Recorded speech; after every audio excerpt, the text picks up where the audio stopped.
இறைவார்த்தை கேட்டு இதயத்தில் ஏற்று என்னாலும் வாழ்ந்து என்றும் பறைசாற்று இறைவார்த்தை கேட்டு.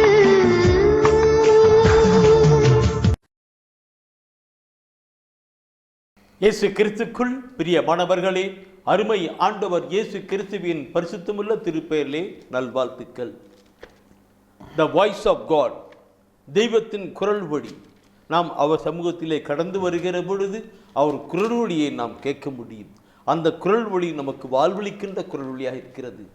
இந்த நாளிலும் அருமை ஆண்டவர் நம்மோடு கூட பேசுகிற வார்த்தையை கேட்க நம்ம ஒப்புக்கொடுக்கலாம்.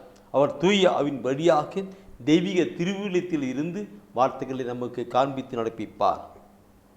Price God Jesus. எரேமியா புத்தகம் முதல் அதிகாரத்திலே 8வது தெய்வீக திருவசனத்தை தூய ஆவியானவர் காண்பிக்கிறார். எரேமியா புத்தகம் முதல் அதிகாரம் 8வது தெய்வீக திருவசனத்திலே தூய ஆவியானவர் காண்பிக்கிறார். அவர்கள் முன் அஞ்சாதே, ஏனெனில் உன்னை விடுவிக்க நான் உன்னோடு இருக்கின்றேன் என்கிறார் ஆண்டவர். அவர்கள் முன் அஞ்சாதே, ஏனெனில் நான் உன்னை விடுக்க நான் உன்னோடு கூட இருக்கிறேன் சொல்லுகிறார். சொல்லுகிறவர் யார்? நம்மை படைத்து பராமரித்து வழிநடத்தி வருகிற ஆண்டவர் நம்மோடு கூட இருக்கிறார். என் அன்பானவர்களே, எவ்வளவு அருமையான வார்த்தையை ஆண்டவர் நமக்கு தருகிறார். பார்க்கணும். ஆண்டவர் நம்மோடு கூட இருக்கிறார். நான் உன்னோடு கூட, அஞ்சாதே, இதை பற்றி பயப்படாதே, அஞ்சாதே. நீங்க இந்த செய்தியை பார்க்கணும். வாய்ஸ் ஆஃப் காட்டில் ஒவ்வொரு நாளும் ஆண்டவர் நம்மோடு கூட எப்படியெல்லாம் பேசி கடந்து வருகிறார் என்று இல்லைங்களா? அஞ்சாதே, எனில் உன்னை விடுவிக்கும் பொருட்டு நான் உன்னோடு கூட இருக்கின்றார்.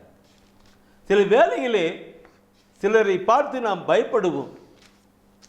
சில வேளையிலே நோய்களை பார்த்து நம்முடைய உள்ளம் பயப்பட்டு போகும். கடன் பிரச்சனை குறித்து பயப்பட்டு போகும்.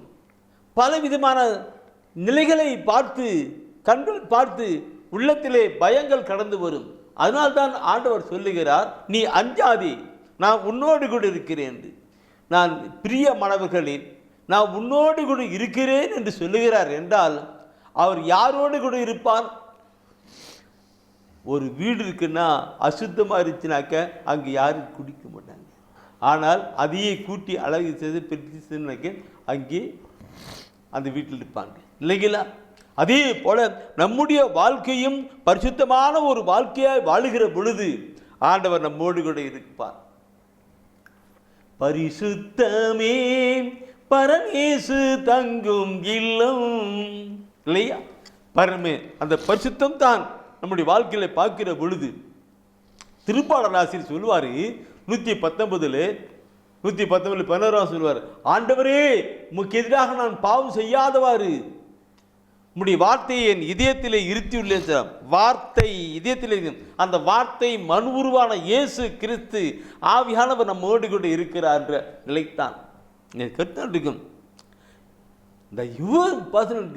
இந்த யோவானிலே 17 வசனத்தில் பார்க்கும் பொழுது இதே கருத்தை அங்கு அழகா சொல்லப்பட்டிருக்கும்.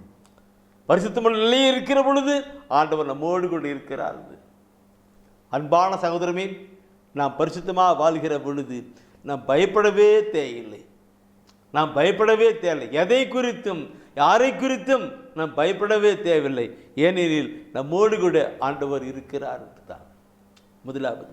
இரண்டாவது நான் பார்க்கிற பொழுது ஆண்டவர் சொன்னார், உன்னை விடுவிக்க நான் உன்னோடு கூட இருக்கிறேன். இதை நாம் விசுவசிக்கணும், நாம் நம்பணும், விசுவசித்து கடந்து வரணும். அப்போதான் அவரை அனுபவிக்க முடியும். ஆண்டவர் சொல்லுகிறார், நீ செல்லுமிடம் எல்லாம் உன்னோடு கொண்டு இருப்பேன், உனக்காக நான் யாவற்றையும் செய்து முடிப்பேன். நிறைய இறைவார்த்தைகளை சொல்லுகிறார். அந்த இறைவார்த்தைகளை நாம் படித்ததோடு கேட்டதோடு நின்று விடாதபடி அதன்படியாகவே நாம் கடந்து வருகிற பொழுது ஆண்டவர் நம்மோடு கொண்டு இருக்கிறதை நாம் உணர முடியும், அறிந்து கொள்ள முடியும். பிரியமானவர்களே, எபிரேயர் 1:14 சொல்லுகிற பொழுது அது சொல்லுவார். எபிரேயர் 1:14 சொல்லுகிற பொழுது அவர் தூதர்கள் நமக்காக இருப்பதை நாம் விசுவசிக்கணும். ஆண்டவர் நம்மோடு கூட இருக்கிறார் என்பதை விசுவசிக்கணும். தூதர்கள் நமக்கு இருக்காங்க. நம்ம என்ன கடந்த நாட்டில் சொல்லுகிற பொழுது தூதர்கள் முன்போவார் சொல்றீங்களா, அதை விசுவசிக்கணும். தூதர்கள் ஆண்டவர் நம்மோடு கூட நம்மோடு கூட இருக்கிறார். அதுக்கு முன்னாடி ஆண்டவர் எனக்குள் இருக்கிறார், எனக்கு முன்னாடி தூதர்கள் போவார்கள். அந்த எபிரேயர்ல சொல்லப்பட்டு இதையே திருப்பாடல் 91 பார்க்கிற பொழுது 91 11வது வசனம் பார்க்கிற பொழுது அதில் சொல்லப்பட்டிருக்கும் தூதர்கள் முன்னாடி போவாங்க இல்லைங்களா. ஆண்டவர் நம்மோடு கூட இருக்கிறார், நமக்காக தூதர்கள் முன்னாடி போயிட்டு அதெல்லாம் மாற்றி அடித்து கண்டு போயிட்டு இருப்பாங்க. இந்த கருத்தை நாம் உள்ளத்தையும் இப்படிப்பட்ட நிலையை நாம் பார்க்கிற பொழுது என் அன்பானவர்களே, நாம் நம் ஆண்டவரை அனுபவிக்க முடியும். இன்னைக்கு நிறைய பேர் பிசாசை பார்த்து பயப்படுவாங்க. இல்லை, எனக்குள் ஆண்டவர் இருக்கிறார் என்கிற பொழுது இயேசுடைய பெயராலே அப்பாலே போகும் இருக்கு. அழகை எதிர்த்து நிலுங்கள், அது ஓடி போயிடும் சொல்றார். அப்ப நம்மோடு கூட இருக்கிற ஆண்டவரை நாம் உணர்ந்து கடந்து வரணும். அப்போ வருகிற பொழுது ஆண்டுடைய மகிமுள்ள காரியங்களை அனுபவிக்க முடியும். பிரியமானவர்களே, முதலாவது நாம் பரிசுத்தமாக இருக்கிற பொழுது ஆண்டவர் நம்மோடு கூட இருக்கிறார். அவர் நம்மோடு கூட இருக்கிறதை விசுவசிக்கப்பட வேண்டும். அப்படி விசுவசிக்கிற பொழுது நமக்கு முன்பாக தூதர்கள் போயிட்டு எல்லா நிலையும் மாற்றி நமக்காக செய்யப்படுவாங்க. இன்றைக்கு பிசாசுதான் போயிட்டு இருக்கும். கேட்டுக்கொண்டிருக்கிற அன்பான சகோதரமே, ஆண்டவர் சொல்லுகிறார், நான் உன்னோடு கூட இருக்கிறேன். நம்ம ஒவ்வொருவரையும் பார்த்து உன்னோடு கூட இருக்கிறேன். அஞ்சாதே, பிசாசை பார்த்து பயப்படாதே, எதிர்கால பார்த்து பயப்படாது என்று ஆண்டவர் உன்னோடு கூட சொல்லுகிறார். ஒப்புக்கெடுக்கலாம், கடந்து வரலாம்.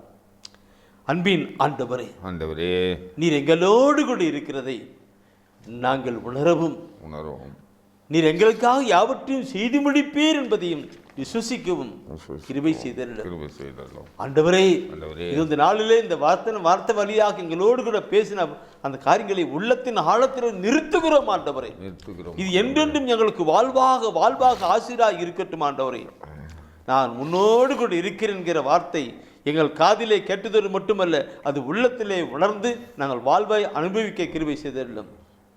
அருமை ஆண்டவர் இயேசு கிறிஸ்துவினுடைய பரிசுத்த திருப்பெயரிலே ஜெபிக்கிறோம் நல்ல பிதாவே. ஆமென். ஆமென். ஆமென்.